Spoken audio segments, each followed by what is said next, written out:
Bacaan dari kitab Yesaya.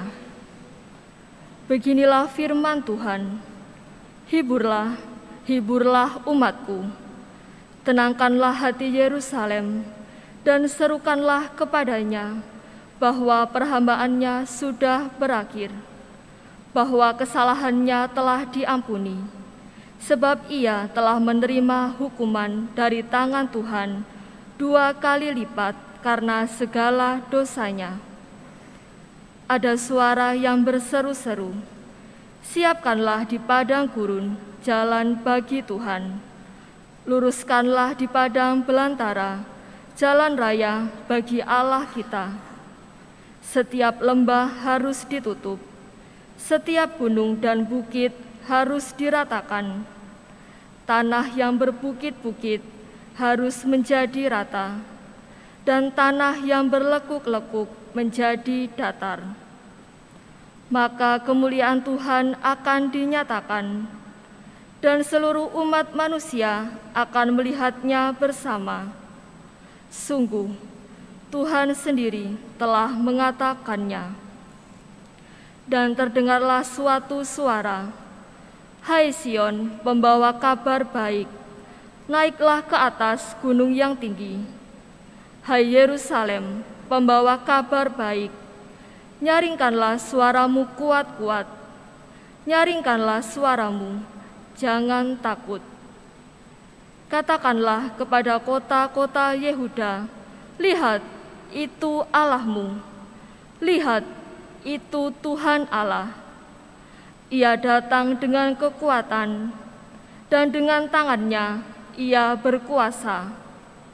Lihat, mereka yang menjadi upah jerih payahnya ada bersama-sama dengan dia, dan mereka yang diperolehnya berjalan di hadapannya. Seperti seorang gembala, ia menggembalakan kawanan ternaknya dan menghimpunnya dengan tangannya. Anak-anak domba di pangkunya, induk-induk domba dituntunnya dengan hati-hati. Demikianlah sabda Tuhan. Syukur kepada Allah.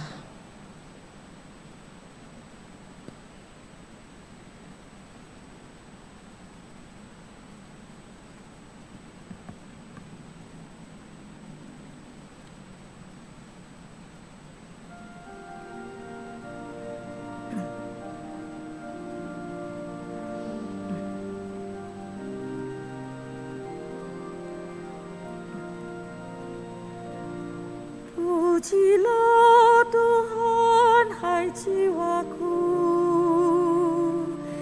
Dia sungguh besar. Pujilah Tuhan, hai jiwaku, Dia sungguh besar. Tuhan Allahku, Engkau sungguh besar. Engkau berbagian keagungan dan semarak, berselimutkan terang ibarat mantel. Engkau membentangkan langit laksana tenda. Pujilah Tuhan, hai jiwaku, Dia sungguh besar. Engkau mendirikan bangsa-bangsa megah di atas air. Awan-awan kau jadikan kendaraan, dengan bersayapkan angin engkau melayang-layang. Angin kau jadikan suruhan, dan api menyala kau jadikan pelayan. Pujilah Tuhan, hai jiwaku, Dia sungguh besar.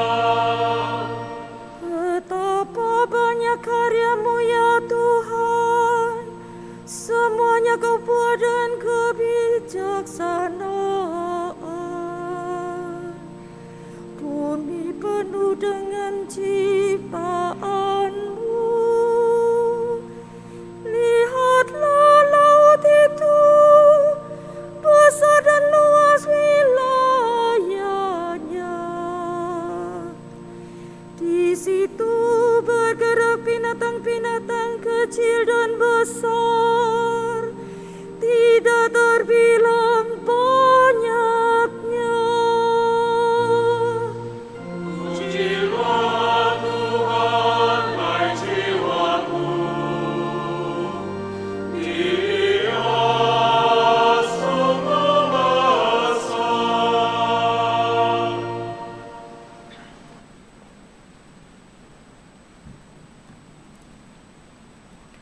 Bacaan dari surat Rasul Paulus kepada Titus. Saudaraku terkasih, sudah nyatalah kasih karunia Allah yang menyelamatkan semua orang. Kasih karunia itu mendidik kita agar meninggalkan kefasikan dan keinginan-keinginan duniawi, dan agar kita hidup bijaksana, adil, dan beribadah di dalam dunia sekarang ini, sambil menantikan penggenapan pengharapan kita yang penuh bahagia dan pernyataan kemuliaan Allah yang maha besar dan Juru Selamat kita, Yesus Kristus. Ia telah menyerahkan dirinya bagi kita untuk membebaskan kita dari segala kejahatan dan untuk menguduskan bagi dirinya suatu umat miliknya sendiri yang rajin berbuat baik. Tetapi ketika kerahiman dan kasih Allah penyelamat kita telah nyata kepada manusia, kita diselamatkan oleh Allah. Hal itu terjadi bukan karena perbuatan baik yang telah kita lakukan, melainkan karena rahmat-Nya, berkat permandian kelahiran kembali, dan berkat pembaruan yang dikerjakan oleh Roh Kudus yang sudah dilimpahkannya kepada kita lantaran Yesus Kristus penyelamat kita. Dengan demikian, kita sebagai orang yang dibenarkan oleh kasih karunia-Nya berhak menerima hidup yang kekal sesuai dengan pengharapan kita. Demikianlah sabda Tuhan.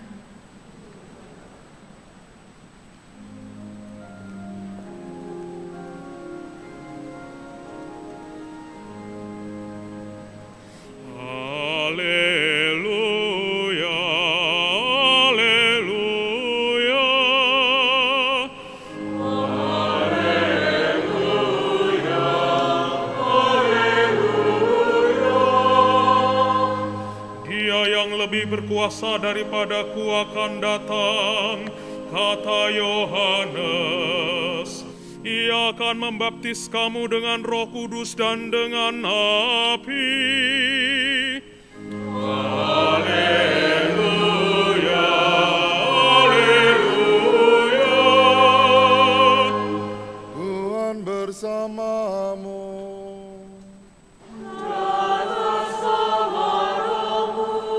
Inilah Injil suci menurut Lukas.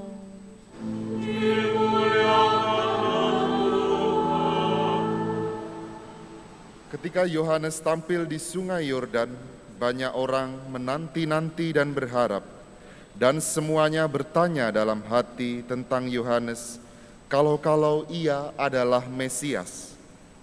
Ketika Yohanes berkata kepada semua orang itu, "Aku membaptis kamu dengan air, tetapi Dia yang lebih besar daripada aku akan datang, dan membuka tali kasutnya pun aku tidak layak.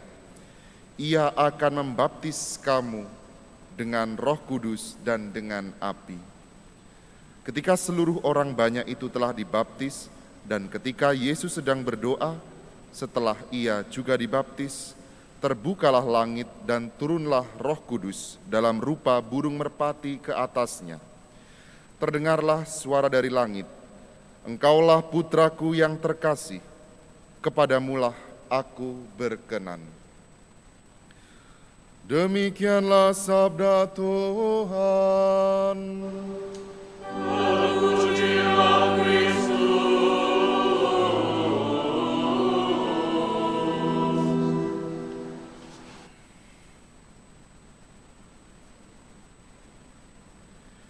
Saudara-saudariku yang terkasih di dalam Kristus, hari ini sekali lagi Tuhan menunjukkan cintanya kepada kita dalam perayaan pesta pembaptisan Tuhan. Hari ini adalah bukti cinta Tuhan. Allah berkenan menyelamatkan kita, datang kepada kita. Peristiwa pertama yang paling besar yang kita tahu dan baru saja kita rayakan, yaitu peristiwa Natal, kelahiran Tuhan kita, Yesus Kristus. Allah yang turun menjadi manusia, Allah yang ingin lebih dekat dengan manusia. Dia ingin menebus dosa-dosa kita, dan Dia ingin menjadikan manusia sebagai rekan, manusia sebagai sahabat-sahabatnya. Hari ini juga Allah menunjukkan sekali lagi bahwa Dia ingin sama seperti manusia, kecuali di dalam hal dosa. Tuhan Yesus dalam pembaptisan di Sungai Yordan, Dia merendahkan diri dan menempatkan dirinya pada golongan orang-orang berdosa, sama seperti kita. Kita tahu, saudara-saudariku yang terkasih, bahwa baptisan itu membuat kita masuk ke dalam kasih cinta Allah. Dosa-dosa kita dihapuskan, kita diangkat kembali menjadi anak-anak Allah, dan dibekali oleh rahmat yang kita butuhkan untuk menempuh perjalanan hidup ini. Dan Yesus itu ada sekarang di dalam barisan itu untuk menerima baptisan. Baptisan Yohanes adalah baptisan yang mengarahkan kepada pertobatan dan membuat kita semuanya itu mengerti bahwa Tuhan ingin supaya jalannya itu dipersiapkan. Sebenarnya saudara-saudariku, tidak perlu Tuhan itu dibaptis. Tuhan Yesus itu tidak memerlukan baptisan karena semuanya sudah sempurna di dalam Tuhan. Dan semua baptisan, apa yang dikatakan di dalam baptisan, pembaptisan, semuanya itu tertuju dan terpusat kepada Yesus. Untuk Yesuslah kita dibaptis. Tetapi hari ini Yesus menunjukkan cintanya bahwa Dia ingin sama seperti kita. Dia ingin solider dengan kita. Sama halnya ketika kita berbaris bersama-sama, bahwa kita ini memerlukan bantuan, kita ini tidak bisa hidup tenang kalau misalnya kita belum vaksin. Kita ingat, saudara-saudariku, bagaimana sebelum adanya vaksin, bagaimana kita berbondong-bondong ngantri segitu panjangnya untuk tes swab. Kita ingat momen itu ketika swab PCR atau swab antigen itu belum banyak, kita semuanya ingin rebutan dan ingin memastikan diri kita karena kalau kita ini negatif. Ada rasa bahwa kita memerlukan itu. Ada rasa ketenangan di mana dengan hal itu, terkhusus kemudian dengan vaksin, banyak orang berbondong-bondong. Kalau kita lihat di Gor Tor di Pancasila itu, setiap kali itu ada kemacetan yang luar biasa di sana, di Aditya Warman sana. Bagaimana orang itu mengantri sekian banyaknya, begitu banyaknya sampai membuat jalan macet. Dan mungkin di tempat-tempat lain, di kota-kota lain, ada ketenangan yang diinginkan, ada kepastian akan kesehatan yang semuanya kita inginkan. Bahwa kita semuanya tidak ingin sakit, bahwa semuanya dari kita tidak ingin terjangkit oleh virus COVID ini. Bayangkan saudara-saudariku, bahwa Kristus adalah satu-satunya orang yang tidak bisa terkena hal itu. Tetapi Dia rela berbaris bersama-sama dengan kita untuk menerima hal itu. Analogi ini saya bawa kemudian kepada analogi baptisan, karena kita semuanya memerlukan rahmat Tuhan, supaya baptisan itu dapat kita hayati sebagai sungguh-sungguh tanda yang nyata akan kehadiran Yesus dan rahmat penebusan, rahmat di mana dosa-dosa kita dihapuskan. Sekali lagi Dia menunjukkan cintanya. Sekali lagi Tuhan Yesus menunjukkan solidaritasnya kepada kita. Dia dengan masuk ke dalam sungai Yordan, dibaptis oleh Yohanes, Dia menjadikan tanda air sebagai tanda penyucian, tanda pembaptisan yang menghapus dosa-dosa.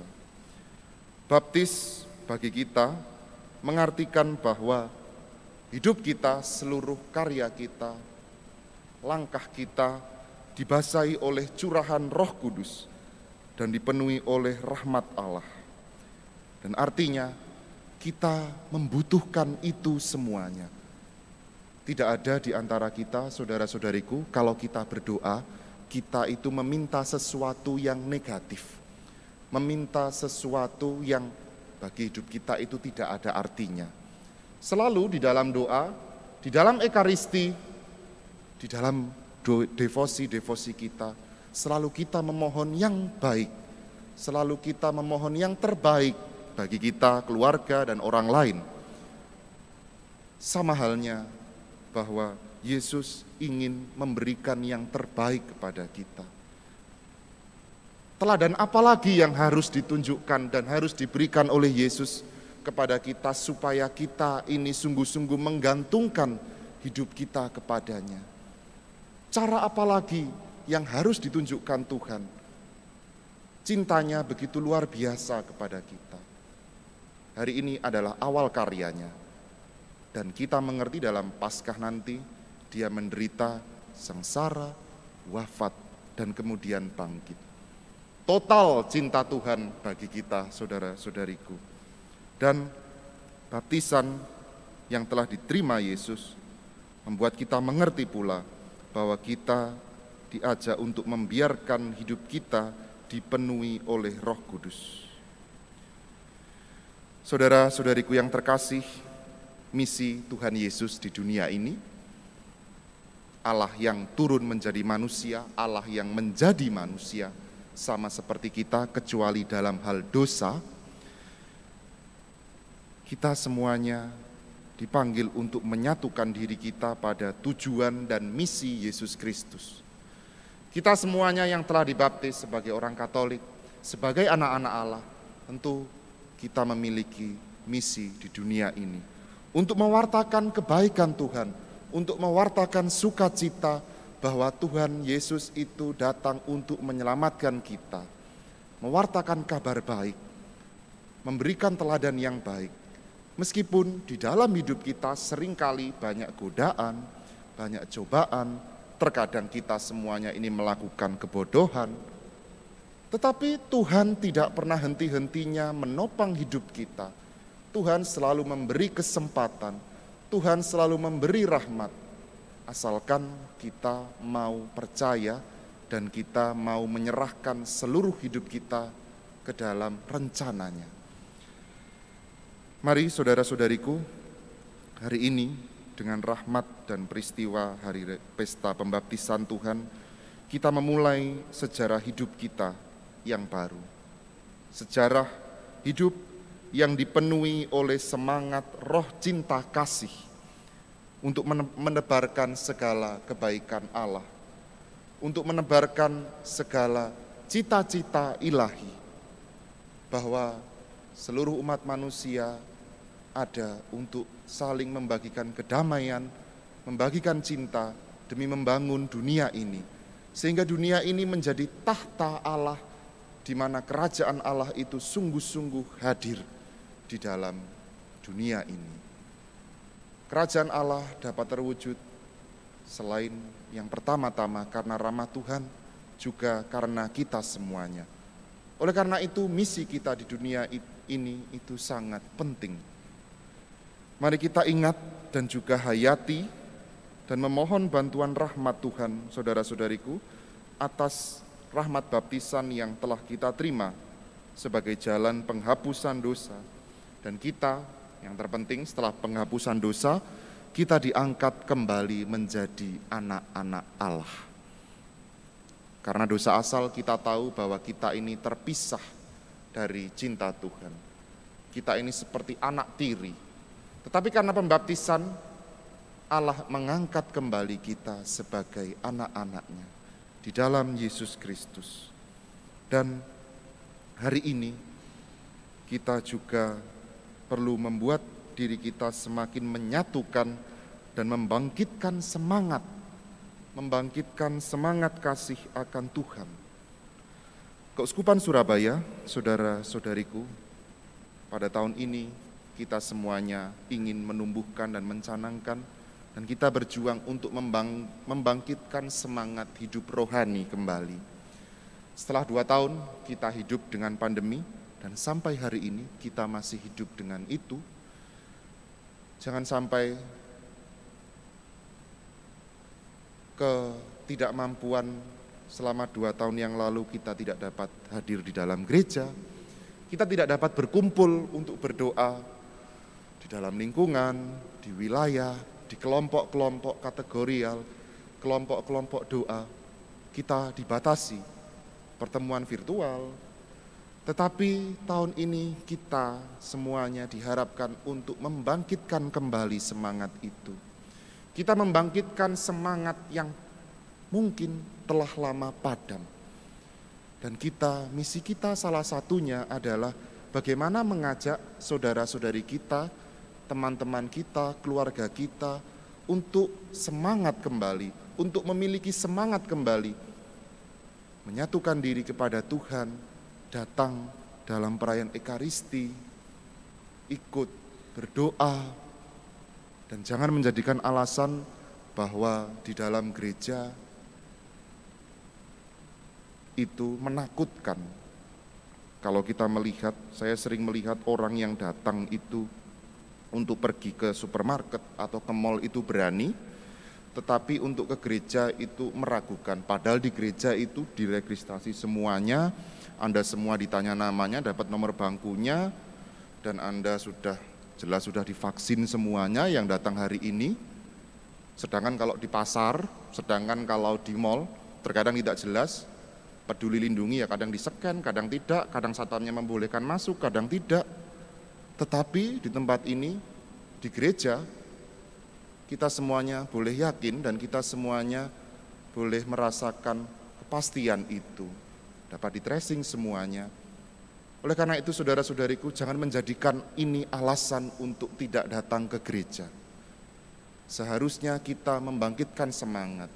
Mungkin ada kemalasan, mungkin ada hal yang sudah mungkin kita lama nyaman dengan situasi pandemi, dan kita diharapkan untuk membangkitkan kembali itu. Semangat untuk mendalami dan menggali serta menumbuhkan hidup rohani. Marilah saudara-saudariku, kita hening dan kita memohon rahmat yang kita butuhkan dari Tuhan.